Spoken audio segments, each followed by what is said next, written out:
Hello and अस्सलाम वालेकुम, मैं हूं एजाज सैयद। आसिफ बशीर चौधरी के हमारा प्रोग्राम टॉक शॉक के लिए। आज के टॉक शॉक में हम तीन अहम तरीन मौज़ूआत पर बात करेंगे। सबसे पहले बात करेंगे हम मौजूदा चीफ जस्टिस और मुस्तकबिल के चीफ जस्टिस के बारे में। दोनों चीफ जस्टिस आ गए एक दूसरे के सामने, ये क्या मामला है, इसके ऊपर बात होगी, आसिफ बशीर से बात होगी।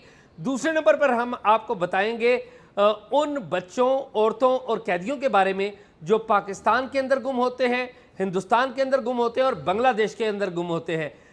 आपस में क्या मैकेनिज्म है, मुल्क के अंदर क्या मैकेनिज्म है, हमारे यहाँ पाकिस्तान के अंदर क्या मैकेनिज्म है, इसके ऊपर बात होगी। और फिर तीसरे नंबर पर मारूफ इनकलाबी शायर हबीब जालिब की बेटी, उसका आपके लिए एक पैगाम है और बड़ा अहम पैगाम है, वो भी हम बताएंगे। उससे पहले भी कुछ बातें भी आपको बताएंगे। तो आइए इन तीनों मौज़ूआत पर बातचीत का आगाज़ करते हैं। आसिफ जी, आप खैरियत से हैं? शुक्र है अल्लाह का, ठीक ठाक। आप उसी तरह संजीदा हैं, जब कैमरा लगता है तो आप संजीदा हो जाते हैं। शादी इतनी गर्मी है, इसमें तो हंसने के लिए बड़ी ताकत चाहिए। ऐसे ही है यार। बहुत ज़्यादा इस्लामाबाद में भी हब्स हो गया और गर्मी बता रही है अपना आप। वो मोहसिन नकवी ने कहा था कि हब से दुनिया से गुजर जाते हैं, हब से दुनिया से गुजर जाते हैं, ऐसा करते हैं कि मर जाते हैं। ये मोहसिन नकवी साहब ने कब कहा है? वो ये तो उनकी शायरी में है और फिर आगे भी है। नहीं, मोहसिन नकवी साहब तो अभी ये क्रिकेट के बाद वो कह रहे हैं मैं ऑपरेशन करूंगा। यार मोहसिन नकवी साहब तो और भी बहुत कुछ कर रहे हैं। ये मोहसिन नकवी आप साहब, कौन से मोहसिन नकवी साहब की बात? तो मैं तो एक अजीम शायर की बात कर रहा हूँ। आपने मोहसिन वज़ीर नकवी दाखिला की कहा, बात मैंने कहा वज़ीर दाखिला कह रहे हैं कि मर जाते हैं, अल्लाह माफ करे। फिर कहते हैं कि बिछड़ने वाले कैसे होते हैं, ये सोचते भी हैं तो डर जाते हैं। तो मोहसिन नकवी साहब तो शायद बिछड़ने और मिलाने के काम नहीं करते, ये तो कुछ और काम करते हैं। मोहसिन नकवी साहब हमारे से ना बिछड़ जाएं, कहीं मिनिस्ट्री से ना चले जाएं। हाँ नहीं यार, आपने बड़े काफ़ी दिन हो गए ये बात कही हुई, और लोग पूछते भी हैं कि कब जा रहे हैं मोहसिन नकवी साहब। अब वो देखें ना, आपने शेर में बता दिया ना कि वो कैसे होते हैं जाने वाले, तो अब ये सोचते भी हैं तो डर जाते हैं। अच्छा, एनी हाउ आसिफ जी, आज मखसूस नशिस्तों का केस था, गैर मामूली केस है और सारे पाकिस्तान की और बल्कि बैरून मुल्क पाकिस्तानियों की नज़रें भी इस केस के ऊपर लगी हुई हैं। तो इस केस में एक अहम वाक़या हुआ है। केस का फैसला तो जो भी होना है ना, वो तो एक अलग है, लेकिन वो वाक़या क्या हुआ, ज़रा वो मुझे अपनी ऑब्जर्वेशन बताएं, क्या हुआ? देखें एजाज़, बेसिकली ये जो मखसूस नशिस्तों वाला केस है, ये पाकिस्तान के मुस्तकबिल पे इसका बहुत बड़ा असर होना है। क्योंकि देखें, इसमें अब इस केस में बुनियादी तौर पे तो जो मखसूस नशिस्तें हैं ख़वातीन की और अक़लियतों की, उसके हवाले से उनकी फेट डिसाइड होनी है। इलेक्शन कमीशन ऑफ पाकिस्तान ने सुन्नी इत्तेहाद काउंसिल के बजाय हुक्मरान इत्तेहाद को ये नशिस्तें दे दी थी और उसमें मौक़िफ़ इख्तियार किया था कि क्योंकि उन्होंने लिस्ट नहीं जमा कराई थी, फिर कुछ और टेक्निकल चीज़ें भी थी, तो उसको चैलेंज किया गया था। और अब जो इससे बुनियादी एक फ़र्क पड़ना है ना एजाज़, वो ये है कि हुक्मरान इत्तेहाद के पास अगर ये नशिस्तें हुक्मरान इत्तेहाद को मिलें तो उनका नंबर बन जाता है 226, ठीक है, और 224 पे उन्हें 2/3 अक्सरियत मिल जाती है, ठीक है। और आइन के अंदर बड़ी फंडामेंटल किस्म की चेंजेस या किसी किस्म की वो 3 पिलर्स जो हैं उनको छोड़ के बाकी आइन के अंदर जो तरामीम है, अहम तरामीम भी वो ला सकते हैं।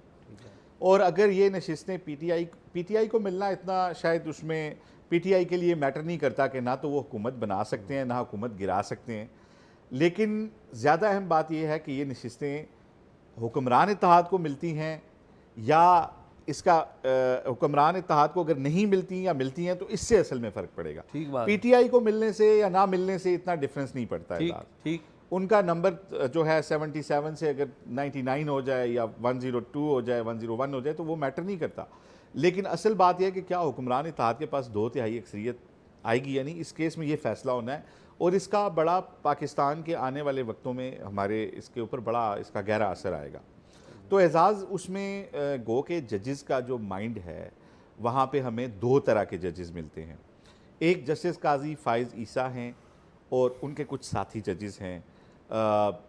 उनमें काजी फ़ाइज़ ईसा साहब जो हैं, उनके साथ अमीनुद्दीन ख़ान साहब हैं, नईम अख्तर अफ़गान हैं, उसके अलावा जो है इरफ़ान सादत साहब हैं।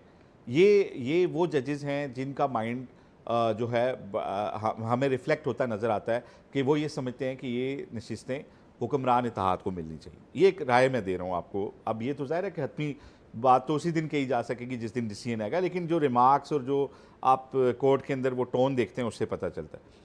दूसरी तरफ जो आने वाले चीफ जस्टिस हैं, जस्टिस मंसूर अली शाह, जिन्होंने इस पर स्टे भी दिया था, आपको याद होगा जब ये, और कहा गया था कि इसके ऊपर बड़ा बेंच बनाएं, और स्टे करके ना सिर्फ उन्होंने स्टे दिया था इस दरख्वास्त पे, बल्कि उन्होंने उन अरकान पार्लियामेंट को मखसूस नशिस्तों वाले जो हुक्मरान इत्तेहाद को मिली हुई हैं उन्हें मना कर दिया था कि आप किसी वोटिंग में हिस्सा भी नहीं ले सकते, इंटरिम आर्डर दिया था।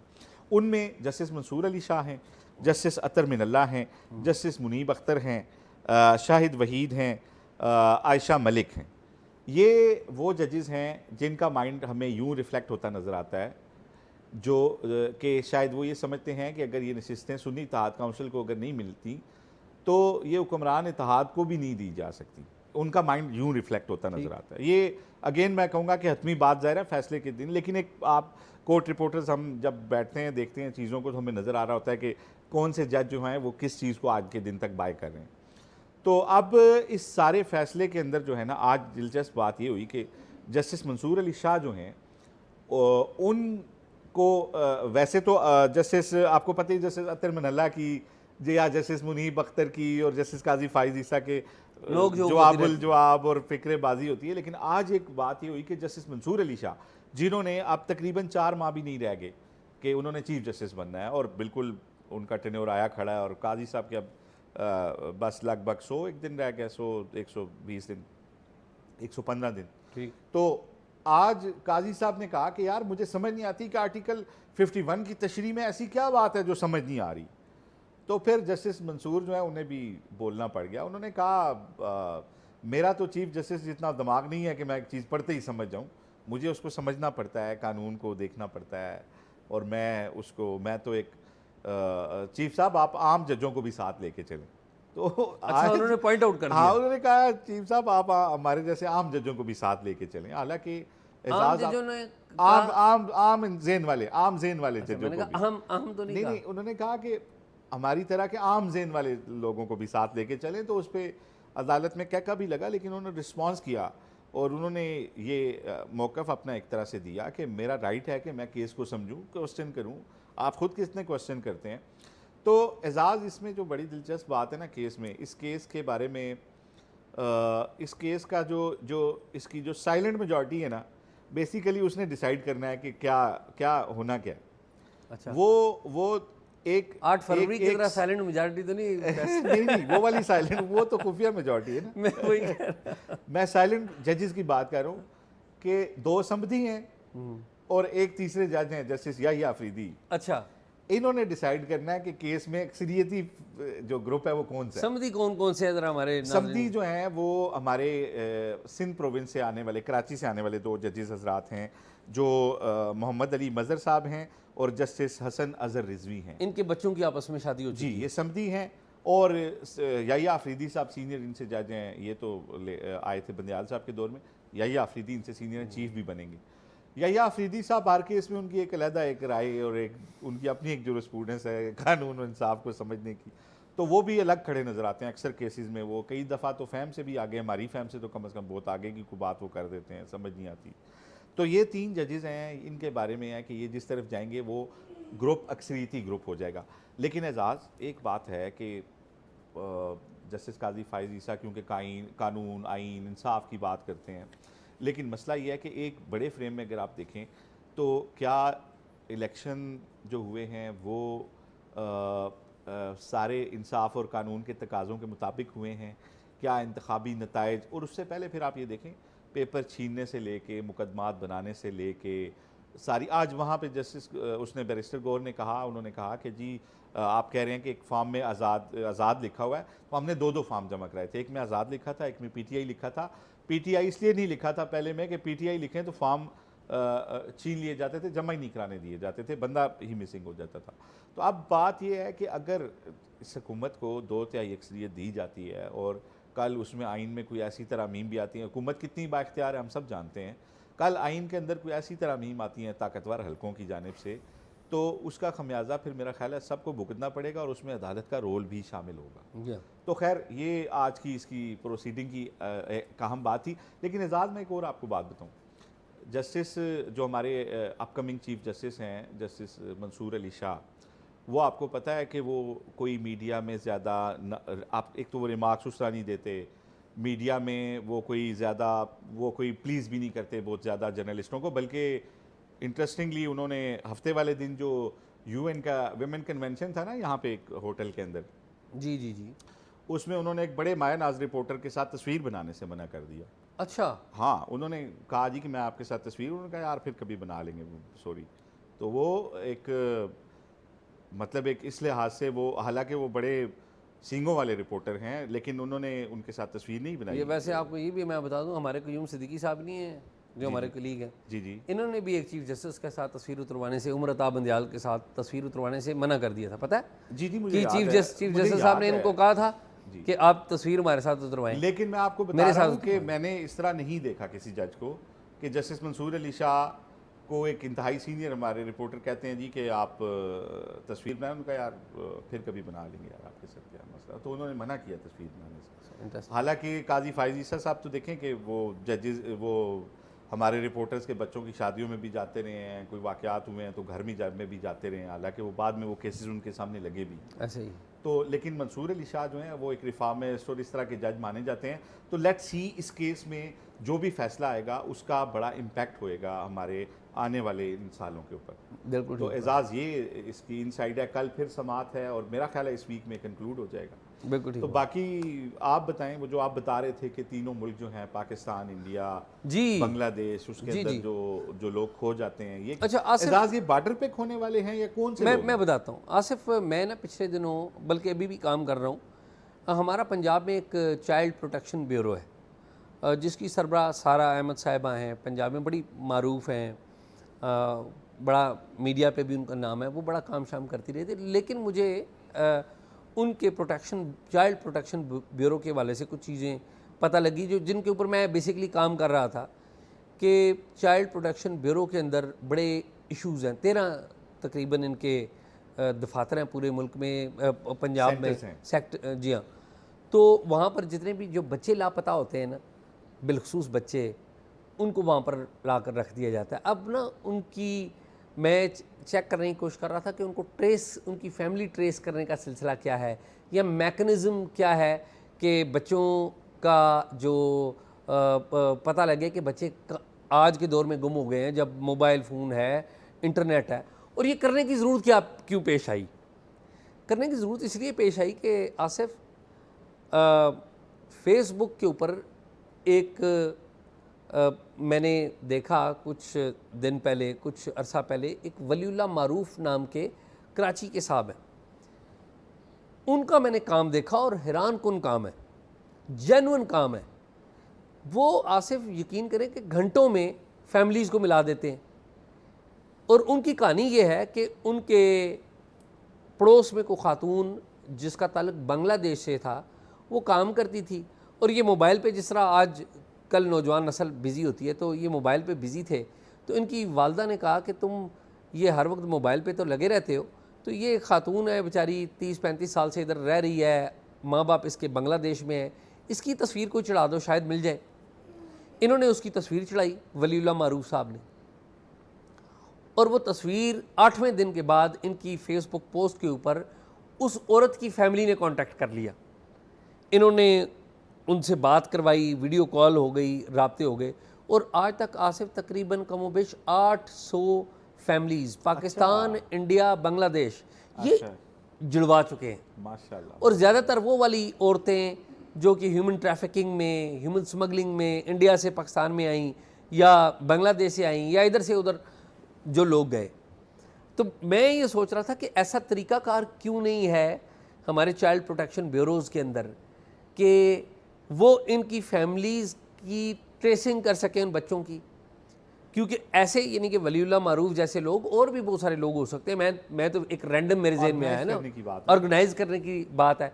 मैंने सारा अहमद साहिबा को टेलीफोन भी एक्चुअली किया, रब्ता किया, मैंने मैसेज भी एक्चुअली छोड़ा है उनको, तो मेरा अभी तक उनका जवाब नहीं आ सका। और आप देखें कि कितनी तकलीफ़ की बातें। अच्छा, एक तो ये है ना कि एक बंदा इंडिविजुअल सतह पे ये काम कर रहा है और बड़ा ही ज़बरदस्त काम कर रहा है। दूसरा, आज ही के दिन आप देखिए पाकिस्तान और हिंदुस्तान के कैदियों की फ़हरिस्तों का तबादला हुआ है। पाकिस्तान के 252 और 452 जो हैं वो हिंदुस्तान के जो कैदी हैं, ज़्यादातर माहीगीर हैं, मछेरे हैं, इनको दोनों मुल्कों ने तबादला में वो क्रॉस हो जाते हैं। जी क्रॉस हो जाते हैं। और अभी देखें ना, दोनों मुल्कों की हालत ये है कि कैदी हो रहे हैं, और हम आपस में बैठने के लिए तैयार नहीं हैं। दोनों मुल्कों का हाल ये देख लें।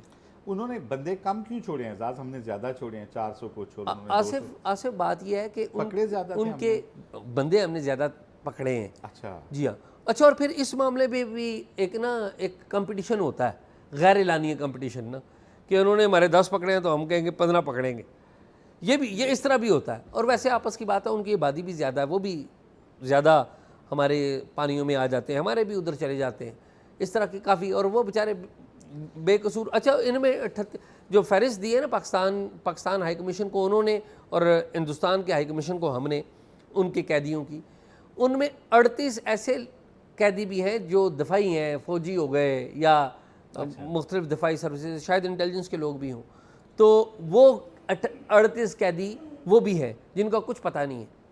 तो ये मेरे ख्याल में इतना आप देखें कि सरकारी सतह पर खाली कैदियों के तबादले हो रहे हैं लिस्टों के, सरकारी सतह पर। और एक इंडिविजुअल वलीउल्लाह मारूफ बैठा हुआ है, कराची में बैठा हुआ है और बहुत अच्छा काम कर रहा है। इनफरादी हैसियत से, सिविल सोसाइटी की हैसियत से हिंदुस्तान की सिविल सोसाइटी भी उसकी मदद कर रही है, बांग्लादेश की भी मदद कर रही है, और वो लोगों को मिला रहा है। ठीक है। और एजाज, मैं इसमें एक चीज़ ऐड करूंगा, आपकी बात शायद कट जी होगी है, माजरत। देखें, मुझे मेरा अपना पर्सनल एक्सपीरियंस है कि हमारे स्कूल कॉलेज के दोस्तों ने ना फेसबुक से अपने सारे लोगों को इकट्ठा करके और फिर एक दूसरे के नंबर लेके अब व्हाट्सएप ग्रुप बना लिए हुए हैं स्कूल के दोस्तों ने, पाकिस्तान में अक्सर जगह पे कॉलेजेस में, और अब वो मिलते हैं। सोशल मीडिया का एक ये भी इस्तेमाल है, जहाँ बहुत सारे इसके नेगेटिव इम्पैक्ट आए हैं समाज पे, एक पॉजिटिव इम्पैक्ट ये आया है कि आपके बचपन के दोस्त, आपके स्कूल कॉलेज के फ्रेंड्स आपने ढूंढ लिए। और वो, मैं तो वैसे फेसबुक पे नहीं हूँ, लेकिन मुझे जो मेरे दोस्त करीबी थे जो आपस में राब्ते में थे, फिर उन्होंने मेरा नंबर लिया, मुझे व्हाट्सएप में ऐड किया अपने ग्रुप में। तो ये एक अच्छा, इससे एक बड़ा ज़बरदस्त काम जिस तरह आप बता रहे हैं कि ले रहे हैं, तो इससे ये काम सरकारी सतह पे भी हो सकता है। मैं आसिफ ये बात करने की मकसद क्या था कि वो मुझे वलीउल्लाह मारूफ ज़हन में था, बल्कि मुझे किसी दोस्त ने भी उनके बारे में बताया था, उनका पेज भेजा था। तो मैं ये सोच रहा था कि ये काम हमारा चाइल्ड प्रोटेक्शन ब्यूरो पंजाब ये क्यों नहीं करता, या बाकी सूबों में जो बच्चे गुम हो जाते हैं या जो फैमिलीज़ गुम हो जाती हैं वो क्यों नहीं करते। फेसबुक पे आपने कभी ढूंढा है किसी को? जी, मैंने आसिफ, बड़ी इंटरेस्टिंग बात है, मैं कॉलेज के दिनों में मेरा एक दोस्त बना था, स्वीडन से ताल्लुक़ रखता था, नील्स बेरी उसका नाम था। अच्छा। वो पाकिस्तान के विज़िट के ऊपर आया हुआ था, तो यहाँ पे मेरी उसकी दोस्ती हो गई, और दोस्ती इतनी गहरी हो गई कि वो मेरे होम टाउन जेल में भी मैं लेके गया उसे। वो काला गुजरा एक टाउन है उसमें हमारे में। तो फिर वो वापस चला गया, उसने मुझे ख़त लिखा, मैंने जवाब दिया, फिर उसने ख़त लिखा, मैंने जवाब नहीं दिया, जिस तरह हम लोग होते हैं। और फिर मैं आसिफ आज से चंद साल पहले मेरे जहन में आया कि यार वो नील्स को मैं ढूंढूं। फिर उसके ख़त के ऊपर उसका नाम लिखा हुआ था, मैंने फेसबुक पे ढूंढना शुरू किया तो नील्स मुझे मिल गया। कोई भी और भी किसी को ढूंढा है शादी आपके नहीं। जहन में आया हो कि कोई यार फलां कोई बंदा या बंदी जो है उसको ढूंढा जाए, वो कहाँ पे है? अब बंदा या बंदी के लफ्ज़ बंदी के ऊपर आप तो आपने ढूंढा कभी? मैं तो नहीं हूँ फेसबुक पे। अच्छा, आप मैं फेसबुक पे। अच्छा।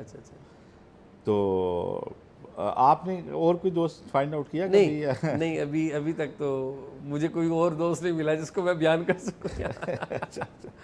अच्छा, तो वो एजाज, वो बताएं हमारे वो जो हमारे मारूफ इनकलाबी जो शायर हैं, जी, हबीब जालिब, मुजामत का इस्तारा हैं जो हबीब, कोई शक ही नहीं, हबीब जालिब साहब जिन्हें हम सब बहुत याद करते हैं, पसंद करते हैं, और वो आज भी हम में मौजूद है।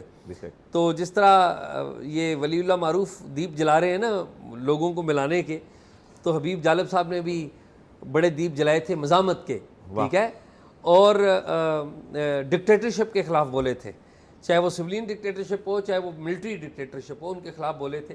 तो उन्होंने कहा था कि दीप जिसका महल्लात ही में जले, जो साए में हर मसलहत के पले, ऐसे चंद लोगों की खुशियों को लेकर चले, ऐसे दस्तूर को सुबह बेनूर को मैं नहीं मानता, मैं नहीं जानता। तो उनका मज़ार बन रहा है। अच्छा, उनकी बेटी ताहिरा हबीब जालिब जो है वो कोशिश कर रही हैं। तो ताहिरा हबीब जालिब का एक पैगाम है, आइए देखते हैं, दिखाएं जी ताहिरा हबीब जालिब साहिबा का पैगाम। हबीब जालिब साहब की बेटी ताहिरा हबीब जालिब आप लोगों से मुखातिब हूँ।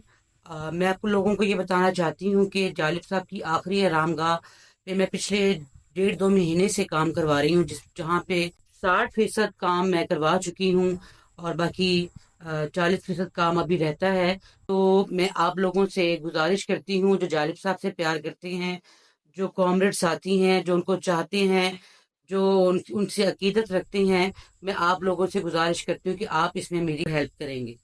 बहुत शुक्रिया। मैं अपना account number, jazz cash number इस पे मैं लिख रही हूँ, तो आप उसको नोट कर सकते हैं। बहुत शुक्रिया आपका। तो ये देखा जी आपने, ताहिरा हबीब जालिब अपील कर रही हैं, तो मेरे ख्याल में जो कोई कर सके तो ज़रूर इनकी मदद करें, मज़ार खड़ा करें। और मैं समझता हूँ मज़ार से ज़्यादा अहम बात है कि एक जिसे कहते हैं ना म्यूज़ियम होना चाहिए, जहाँ पर हबीब जालिब साहब से मुतल्लिक चीज़ें, उनकी किताबें, उनका काम, उनकी तहरीरें और बेशक। मुतल्लिका ये म्यूज़ियम होना चाहिए, जिससे जिससे जिसे कहते हैं ना वो उसकी मेंटेनेंस भी हो और जी, लोग और आएँ। जो मुज़ामती जो शायरी या मुज़ामती एक सोच है, उसको भी परवान वहीं से चढ़ेगी, उसे भी जिला मिलेगी। और मेरा ख्याल है कि ये बड़ा ज़बरदस्त काम है और इसमें इंशाल्लाह नेशन को ज़रूर इसमें ज़रूर। आना तो चाहिए नाजरीन, आगे। प्रोग्राम आपने देखा, मुझे और आसिफ बशीर को इजाज़त दीजिए, आज तक के लिए ही। अल्लाह हाफ़िज़।